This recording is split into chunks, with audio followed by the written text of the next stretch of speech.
bravely she followed her inner compass. And it wasn't that she wasn't afraid, it was that it didn't sway her if she kept going on what she felt was true. And so it was the perseverance through difficulty that one of many things that I admire so much about her. She never stopped being an artist, and being an artist is not an easy life. As those of you who are artists here know, it's not easy. It's not easy to stay with, and it's especially not easy when you're a single mother. But she had always said that she had no choice, and she kept going. And sometimes she would even say, that's the key. You just keep going.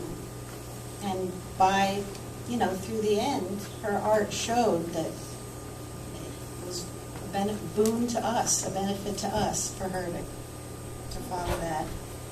And even when she was younger as an artist, you might notice I have one painting.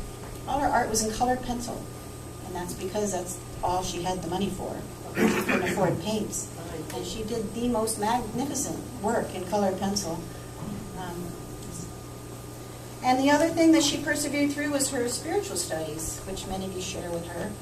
And she didn't pick like one path and say, I will just have that path tell me what to think. She explored many, many different paths. And because she wanted to get to the core of everything she was doing. And she wanted it to be part of herself. And she made it part of herself, to a point where she was rethinking a lot of, millennium-old canon, and part of that was bringing the female figure back into many different lines of thought. And she then poured that with her art into her artwork. And that's, I hope that through this, down the road, people will get that. Continue it and get that, and that the female figure will regain her rightful place. I also want to share that after she passed, I found a notebook in her house, and it had a list. And the list title was Happiness, which I loved. And I don't remember it all, and it has since disappeared, so it's gone into its own journey. But what, you have it? I didn't know you were looking for it. I was hoping someone would. Well, he can tell you the ones I don't remember, but that's great. Good. Number one is creativity. The number one thing that made her happy was creativity. And she did a million different things.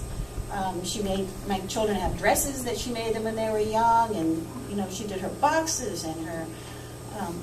She did a million fabulous things. And I love that number 4 was rock and roll. It makes me very happy myself. And on that list, along with guitar practice and other things, was good conversation, and she capitalized it, good conversation. And I know, and Caitlin, we've been talking this since she's passed, we know that many, many of us, all of us, had good conversation with Joan, and that's already so missed. But what a blessing. Thank you.